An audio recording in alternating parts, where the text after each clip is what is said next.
IAS officers association ఒక లేఖ release చేయడం జరిగింది. ఆ లేఖను ఒకసారి మీకు చూపించే ప్రయత్నం చేస్తా. ఇదేంటిది ఐఏఎస్ ఆఫీసర్స్ అసోసియేషన్ ఎవరైతే ఉన్నారో ఆ ఇన్స్టిట్యూట్ ఏదైతే ఉందో వాళ్ళు ఇచ్చినటువంటి ప్రెస్ నోట్ ఇది చూడండి ఒకసారి చాలా డెప్త్గా గమనిస్తే the IAS officers association places on record IAS Officers Association places on record its strongest condemnation of the recent broadcast aired by NTV, wherein false, malicious and unsubstantiated allegations were made against serving women IAS officers. Not women IAS officer, it's a women IAS officer.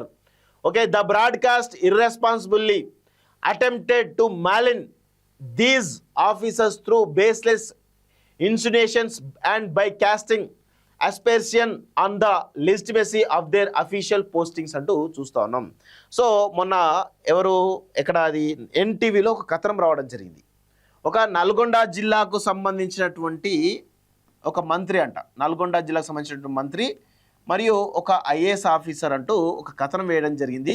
So ఇది మరి ఊహాజనిత కథనాలా తెలియదా ఏందో తెలియదు కానీ మొత్తానికైతే ఇద్దరి మధ్య జరుగుతున్నటువంటి కొంత కన్వర్జేషన్స్ కావచ్చు రకరకాల అంశాల విషయంలో ఎన్టీవీ ఒక కథనం ప్రచురించడం జరిగింది. అది రాష్ట్ర వ్యాప్తంగా పెద్ద సంచలనం అయిపోయింది. దానికంటే ముందు రాజ్ న్యూస్లో కూడా రేవంత్ రెడ్డి సీఎంఓ కోర్టులో మాధవలత పేరు అనిల్ రెడ్డి పేరు కూడా రావడం జరిగింది. ఆ తర్వాత ఆ యొక్క వీడియో డిలీట్ కావడం జరిగింది.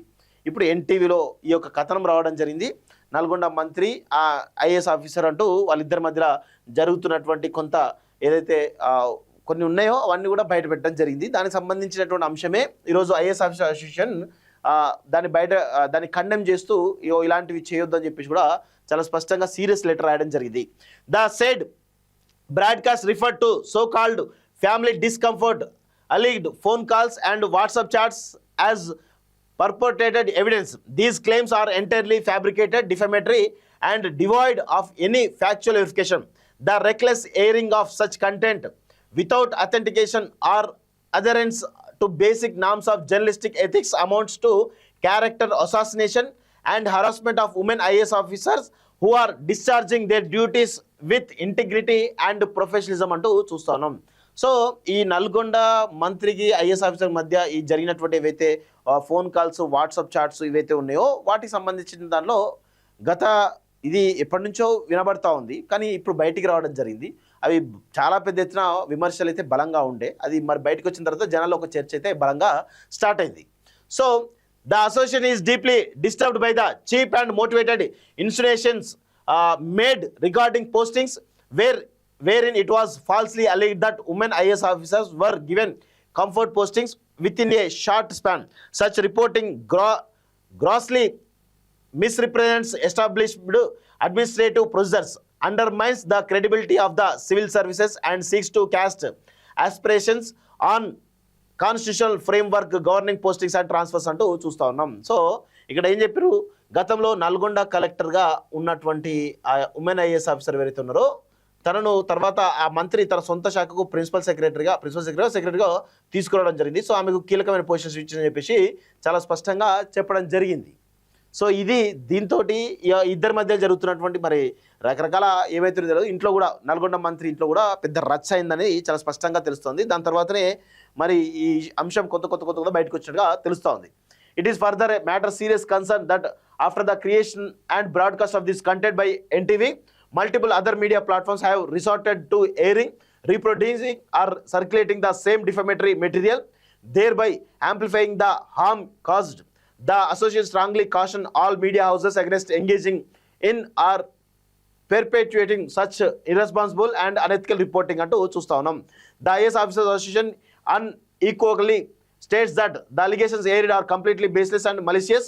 The broadcast constitutes the gross violation of the privacy, dignity and professional reputation of servicing officers. The content reflects a deeply regressive and misogynistic narrative, specifically targeting women officers. Such reporting demoralizes the civil services, erodes public trust in governance and tarnishes the image of the elected government and administration అంటూ చూస్తా ఉన్నాం. So నేనేమంటా ఉన్నాను, మీరు ఈ యొక్క ఏదైతే NTV ఉందో దానిపైన మీరు డిఫమేషన్ కేసు వేయండి, స్ట్రాంగ్ డిఫమేషన్ కేసు వేస్తే ఇలాంటివి ఇంకొకసారి రిపీట్ కావు.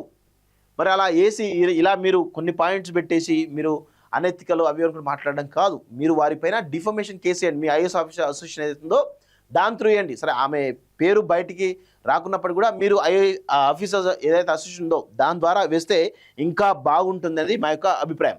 So the association views this episode as a serious attack on the moral independence and dignity of the civil services. Media organizations are expected to uphold the highest standards of ethical journalism. Sensationalism, trial by media, and the peddling of rumors under the guise of news are unacceptable and strongly condemnable. The IAS Officer Association demands an immediate and unconditional public apology, withdrawal of the said content from all platforms, and calls upon NTV and all other media houses to refrain from airing, circulating, or simplifying such defamatory material in any form. The association is actively exploring all available legal remedies, including civil and criminal action, to ensure accountability of all individuals and entities responsible for the creation and dissemination of this defamatory content. Any attempt to malign services officers through false narratives will be met with firm institutional resistance అంటూ చూస్తున్నాం. So ఈ విధమైనటువంటి ఏదైతే IAS officers association ఏదో వాళ్ళు లీగల్గా criminal అదేవిధంగా లీగల్గా వాళ్ళు పెద్ద ఎత్తున ఫైల్ షూట్ చేయడం కూడా రెడీగా ఉన్నారు. వాళ్ళకు ఏవైతే ఎయిర్ చేసిరో పబ్లిష్ చేసిరో ఆ కంటెంట్ తొలగించి క్షమాపణ చెప్పాలని చెప్పేసి కూడా డిమాండ్ చేసిరు. సో ఇది ఎంతవరకు ముందు పోతుందని నాకైతే డౌటే. ఎందుకంటే ఎన్టీవీ నాకు తెలిసి క్షమాపణ చెప్పకపోవచ్చు. మిగతా చెప్పకపోగా ఇంకేం జరుగుతుంది? ఒకవేళ వీళ్ళు కనుక క్రిమినల్ డిఫమేషనో లేకపోతే ఇంకేదో డిఫమేషన్ వేస్తే ఖచ్చితంగా వాళ్ళు కూడా అంతే లీగల్గా ఎదుర్కొంటారు. కూడా అంతే లీగల్గా వాళ్ళు ఐఏఎస్ ఆఫీసర్లకు సంబంధించినటువంటి ఏవైతే ఇక రకరకాల ఇష్యూస్ ఉన్నాయో వాటన్ని కూడా లేవనెత్తేటువంటి అవకాశాలు అయితే చాలా స్పష్టంగా ఉంటాయి. సో ఇటు ఐఏఎస్ ఆఫీసర్స్ మరియు మీడియా మధ్య ఒక యుద్ధం ప్రారంభమవుతుందా అనేటువంటి ఒక చర్చ కూడా చాలా బలంగా జరుగుతుంది. ఎవరిది పై చెయ్యి అనేది కూడా చూడాల్సిన అవసరం అయితే ఉంది.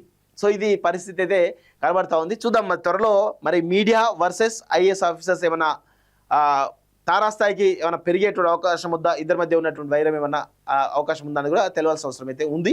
సో దీన్ని మరి కొన్ని రోజులు ఆగితే కానీ దీని గురించి డీటెయిల్స్ అయితే రావు. చూద్దాం మరి దీనిపైన మరి ఎన్టీవీ క్షమాపణ చెప్తుందా లేకపోతే ఇట్లే కంటిన్యూ వివాదం ఇట్లే కంటిన్యూ అయ్యేటువంటి అవకాశం ఉంటుందా అని కూడా చూడాల్సిన అవసరం అయితే ఉంది.